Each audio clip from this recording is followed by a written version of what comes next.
Normally when I'm in front of the camera, I'm talking about just that. Cameras, photography, Lightroom, things of that nature. Today I figured I'd do something a little bit different though. I'm gonna make some fresh pasta. Not only is this good tonight for dinner, but it's also gonna freeze really well, and for the next couple months I'll be able to have pasta down the road whenever I want it. It's really easy to do, so let's get started. I'll show you how.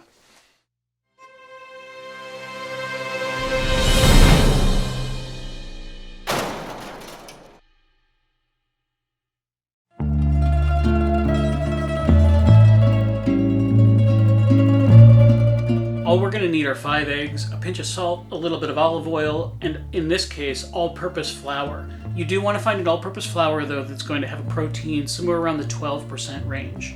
I'm going to weigh this just because I can be a lot more accurate than I can with a measuring cup. We're going to look for 300 grams of flour. Now I will add a little pinch of salt now too. But at least with my fresh pasta, most of the salt is going to come from the water that I boil it in later on. Now separately, I'm going to start the wet ingredients. This is going to start with 2 whole eggs. And then those remaining 3, I'm just going to use the yolks. After you've cracked your egg, if you're really careful, you can trade the yolk from side to side and it'll separate from the whites. Now, I'm going to need 185 grams of my wet ingredients, and that's not only going to be these eggs, but I'll use a little olive oil if there's not enough egg to bring it to that 185 grams. It looks like I went a little bit over with my wets, but that's okay. I'll just add a tiny bit more flour in the long run to make up for that.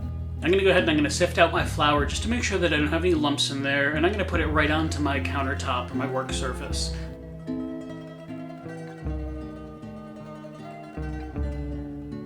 I'm going to make a little depression in the center of the flour here and dump my eggs in there. I'm going to break up those yolks a little bit and now slowly start to work in the flour from the sides. Make sure you get everything in there that you can. This is something you can use a food processor for, but I would not use a stand mixer. Pasta dough is tough even for the best of them. Since I'm using my hands, this will probably take me a good 5 minutes or so.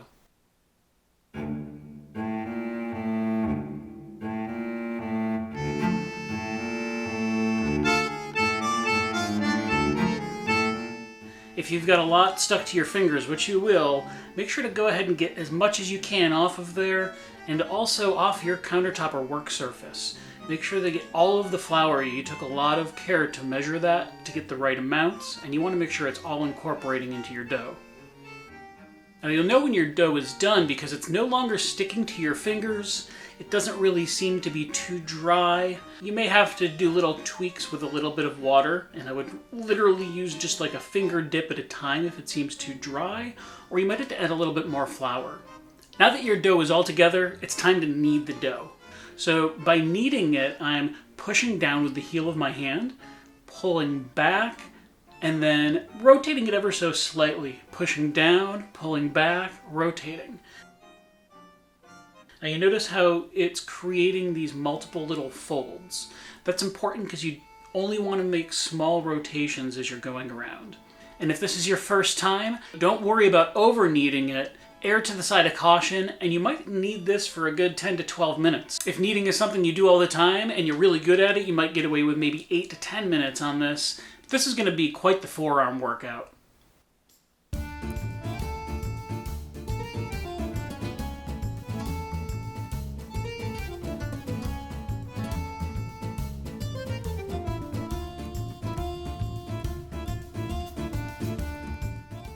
You'll know you're done kneading your dough when you can poke into it and you can still see your finger depression, but it starts to spring back. That means that it is ready now to rest. Now I need to let this sit airtight at room temperature for about a half hour. We've really worked the gluten and now we need to let that relax before we move on to the next stage.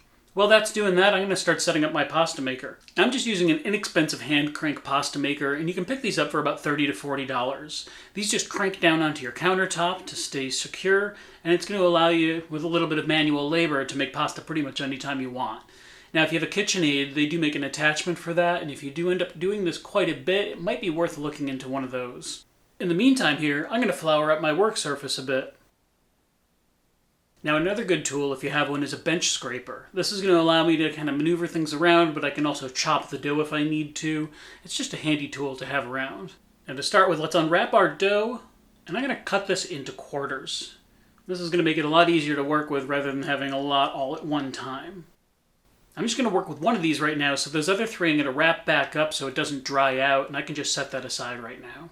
Now if I take my little triangle of dough and I start pushing it down, you can do this with a rolling pin if you have one.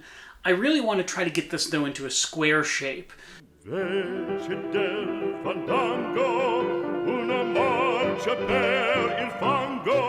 So as you see now, it's starting to kind of fold out a bit. I'm going to grab the corners, fold them over, and start working it again.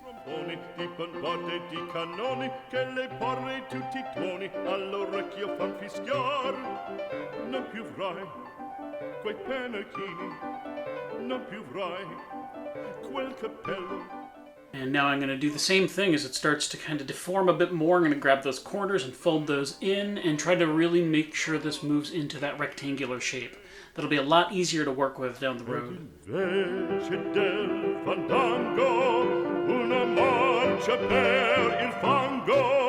Now that I've got this into a more rectangular shape and it's thin enough to put through the pasta maker, I'm going to start on the thickest setting, which on my machine is the number 7.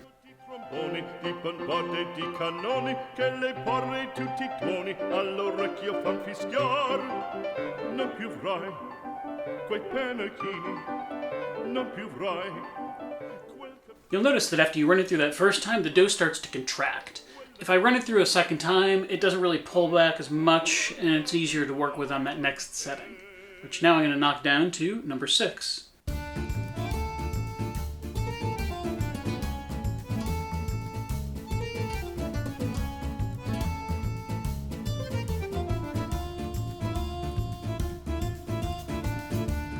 Now in this case, I'm going to keep doing this until I get to my second to last setting, and that's going to be thin enough for the type of pasta that we're looking to make.